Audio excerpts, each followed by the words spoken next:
It seems like every day in the AI space, it's just like Christmas because you never know which company is going to drop the newest updates, the newest big thing. And today is no different because Cursor just launched their 2.0 version of Cursor. And it's big. I'm going to show you guys the new updates. The two main things are going to be the brand new Cursor coding model, which is their own model called Composer. And their second update is going to be the 2.0 version of their browser, which now has some really cool tools in it. So we'll jump straight in. I just have this blank project open and I've closed all of my windows so that we can see this blank Cursor window. Now, the first thing that you can see here is this new button here, Open Browser. You can also open it with Shift Command B on Mac, but we're just gonna go ahead and open this browser.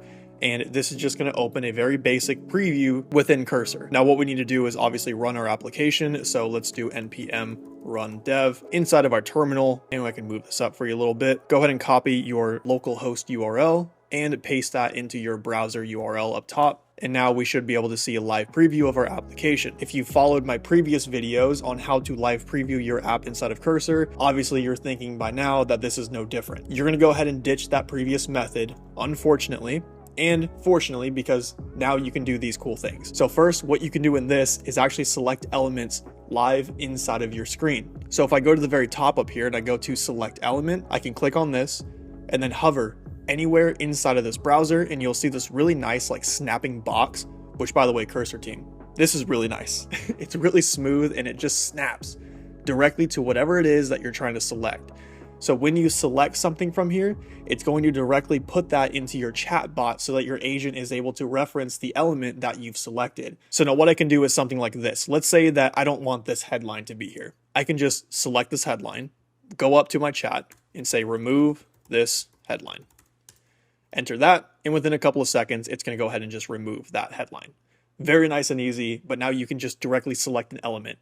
The big thing about this is that when it comes to your token usage and how much you're actually paying to use these models and to use Cursor, by being able to now directly select these elements, you are going to save so many tokens. The reason for this is because previously what you would have to tell Cursor is, hey, go to the overview page and on the front user dashboard, find the headline and remove the headline. Now what Cursor has to do is digest your code base, read through it, which is again burning tokens so that it can analyze everything, find the headline and removes the correct headline. But with this, you can just directly tell it, hey, this item right here, go remove it, go change it, change the color, change the function, whatever it is, go do it. And it will directly change that element. Another cool thing that we can do with this new browser is being able to go up right next to the select element button. You're going to see this button here that says toggle Chrome DevTools. Now, if we click on this, it is literally just going to easily show you all of your logs on the current page that you're in. So we can see all of our logs here for this direct page. Before, you had to open a completely different browser, right-click, inspect, go to console, copy your logs, paste them into here. Now you can just open your logs, directly go in, copy whatever your problems are, and paste them directly into your chat.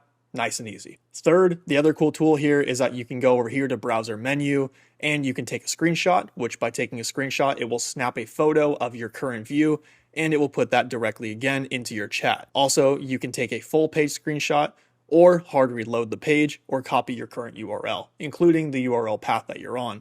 So if you need to reference something very specific on a specific page, then you can just copy your URL path and paste that directly into the chat. Now, probably the biggest release of this entire 2.0 version is Cursor's brand new coding model, which is Composer 1. And you can find Composer 1 directly from your Models tab down here in your chat window where it says Switch Model. Open that, and then you'll be able to toggle on Composer 1. Now, you still have access to LLMs like 4.5 Sonnet, Opus, or GPT-5 Codex, or whatever else you use, because we all know that different models have their strengths and weaknesses. The context window on Composer is also 200,000, so it's up to par with 4.5 Sonnet. And one of the final things I want to show you guys is that this window that we are currently in is now going to be known as the editor window. If you want to change that, you have a new option up here, which is switch to agents. So if we switch to the agent window, we now see something that looks very familiar if you've used something like Lovable or Bolt, where about 75% of your window is going to be your live preview, so you can actually see what's going on and what your agent's doing. And then the other 25% is going to be your chat window and your previous chats.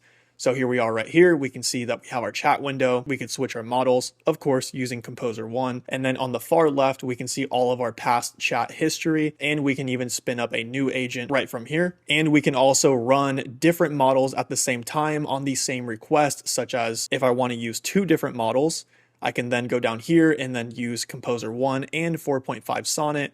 What you need to do though is change this where it says 2x, we need to change that to 1 so that we are using 2 runs with 2 different models, and we can give it 1 request to run 2 different models in parallel with each other. So you guys can go in and play with that and see if maybe Composer is not able to handle a request, then you can still try 4.5 Sonnet or GPT-5 Codex to see if it does a little bit of a better job, but I highly doubt it at this point because honestly Composer 1 is really good. If you want me to dive deeper into any kind of topic within Cursor, AI coding, AI development, or automation, drop a comment down below and I will definitely be reading through every single one of them to whip up some new content for you guys to help you out in your AI coding and AI automation journey. Besides that, I hope you guys enjoyed the video and I will see you legends in the next one.